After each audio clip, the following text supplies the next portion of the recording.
Good morning everyone. I am Maheshwari, Edishila College of Education 2023 to 25 batch. Today we are going to discuss about the philosopher Martin Buber.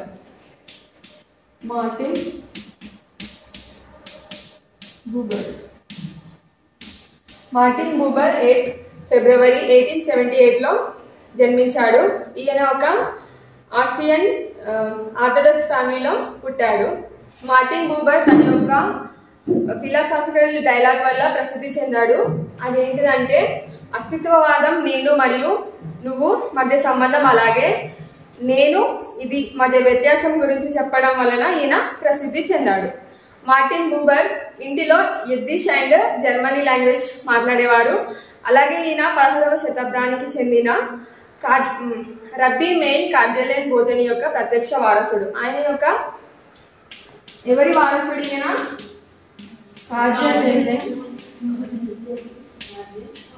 భోజన్ యొక్క ప్రత్యక్షపు వారసుడు. ఆయన వారసుడిగా ఉన్నప్పటికీ మతపరమైన సంక్షోభం వల్ల అలాగే వ్యక్తిగతమైన సంక్షోభం వల్ల తను మతాన్ని మార్చుకోవాలనుకుంటాడు.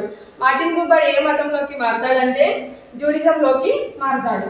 జూడిజం అంటే ఏంటిది? మరి జూడిజం అంటే ఏంటిదంటే శతాబ్దపు కాలం నుండి స్వదేశీ ఉద్యమం కోసం చేస్తున్న పోరాటం గురించి తెలియజేసేదే జూడిజం. అయితే ఆ జూడిజంలో యూదులు ఎవరైతే పాలస్తీనాలో ఉంటారో పాలస్తీనాలోని యూదులకు వాళ్ళ మతపరమైన ఆచారాలకు అనుగుణంగా ఉండే ప్రాంతమే ఇజ్రాయెల్. అక్కడ వారికి ప్రత్యేకమైన రాజ్య స్థాపన కోసం, అలాగే ఒకవేళ ఆ రాష్ట్రం ఏర్పడిన తర్వాత ఎలా అయితే వారు ఆ రాష్ట్రానికి కావాల్సిన అభివృద్ధిని అలాగే రక్షణ గురించి మాట్లాడుకుంటారో, వాళ్ళ యొక్క భావాలను ఎక్స్ప్రెస్ చేస్తారో, ఆ యొక్క భావజాలం గురించి తెలియజేసే ఇదే జూడిజం. మార్టిన్ బూబర్ ఎక్కువగా పుస్తకాలు చదివేవాడు. ఆయన చదివిన పుస్తకాలలో 3 ముఖ్యమైనవి ఉన్నాయి. ముఖ్యమైన వాటిలో 2 పుస్తకాలు ఆయన ఎక్కువగా ప్రేరేపిస్తాయి. ఆ పుస్తకాలు ఏంటి అంటే ఇమాన్యుయల్ కాంట్,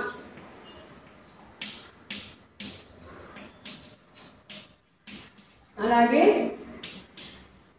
సోరెన్ కిన్కార్డ్. మూడవది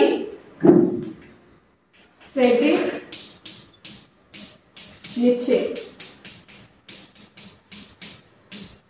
ఈ 3 మార్టిన్ బూబర్ చదివిన 3 పుస్తకాలు. ఒకటి ఇమాన్యుయల్ కాంట్, రెండోది సారెన్ కియర్గార్డ్, మూడోది ఫ్రెడ్రిక్ నిట్షే. ఈ మూడిట్లో ఈ 2 పుస్తకాలు ఆయనను ఎక్కువగా ప్రేరేపిస్తాయి. ఎందులో ప్రేరేపిస్తాయి అంటే తత్వశాస్త్రంలో అధ్యయనం చేయడానికి ఈ 2 పుస్తకాలు ఎక్కువగా ప్రేరేపిస్తాయి. అయితే ఈయన చదువు గురించి చూసుకున్నట్టయితే 1896లో ఈయన వియన్నాకి వెళ్తాడు. ఎందుకంటే తన చదువులు కొనసాగించడానికి ఏమేమి చదువుతాడంటే ఫిలాలజీ, అలాగే తత్వశాస్త్రం, అలాగే కళా చరిత్ర గురించి చదువుకోవడానికి వియన్నాకి వెళ్తాడు. అలాగే 1898లో ఈయన ఏదైతే మతాన్ని మార్చుకుంటాడో దానికి సంబంధించిన మత సంస్థలో పాల్గొంటాడు. అలాగే 1899లో ఈయన జ్యూరిచ్ లో చదువుకుంటున్నాడు. ఆ చదువుకుంటున్న టైంలో తనకు కాబోయే భార్య అయిన పౌలా వింక్లర్ ని కలుస్తాడు. పౌలా వింక్లర్ ఆమె ఎవరు అంటే బవేరియన్ రైతు కుటుంబానికి చెందిన కాథలిక్ రచయిత్రి. అయితే ఈయన గురించి ఇంకా కొన్ని తెలుసుకోవాలంటే ఈయన 1923లో ఒక వ్యాసం రాస్తాడు. ఆ వ్యాసం ఏంటిదంటే ఇచ్ అండ్ యూ అంటే నువ్వు మరియు నేను అనే అర్థం గల వ్యాసాన్ని, తన ఉనికిని చాటుకోవడానికి ఇచ్ అండ్ యూ అనే ఒక వ్యాసాన్ని రాస్తాడు. అలాగే 1925లో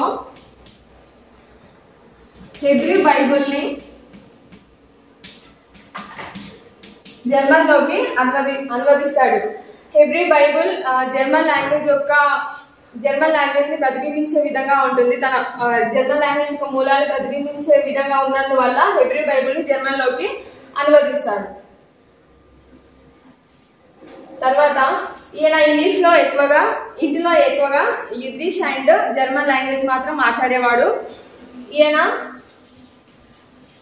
జూడిజంలో మారిన తర్వాత యూరోప్ అండ్ నియర్ ఈస్ట్ లో దాదాపు 50 సంవత్సరాల పాటు తన యొక్క భావాలను ఇతరులకు తెలియజేయడానికి, ఒక మతాన్ని ప్రచారం చేయడానికి 50 సంవత్సరాల పాటు వివిధ సంస్థలతో కలిసి పనిచేశాడు. మార్టిన్ బూబర్ యొక్క అవార్డు చూసుకుంటే 1951లో బోధే అవార్డు అందుకున్నాడు. 1953లో పీస్ ప్రైజ్ ని అందుకున్నాడు. 1958లో బైలింగ్వల్ ప్రైజ్ ని అందుకున్నాడు. మార్టిన్ బూబర్ యొక్క అవార్డ్స్ చూసుకున్నట్టయితే 1951లో గోతే అండ్ 1953లో పీస్ ప్రైజ్ ని పొందాడు. 1958లో ఇజ్రాయెల్ ప్రైజ్ ని పొందాడు. 1961లో బయాలిక్ ప్రైజ్ ని పొందాడు. అలాగే 1963లో ఎరాస్మస్ ప్రైజ్ ని పొందాడు. అలాగే ఇవే కాకుండా నోబెల్ ప్రైజ్ కి 10 సార్లు నామినేట్ అయ్యాడు. అలాగే నోబెల్ పీస్ ప్రైజ్ కి 7 సార్లు నామినేట్ అయ్యాడు. ఇది మార్టిన్ బూబర్ గురించి సమాచారము. మరింత వివరాలు తెలుసుకోవడానికి లైబ్రరీకి వెళ్ళండి. అలాగే రిసోర్స్ పర్సన్స్ ని కలవండి. అలాగే సెమినార్స్ కండక్ట్ చేసినప్పుడు వినడం ద్వారా కూడా తెలుసుకోవచ్చు. మరొక టాపిక్ తో నెక్స్ట్ క్లాస్ లో కలుసుకుందాం. నేను మీ మహేశ్వరి.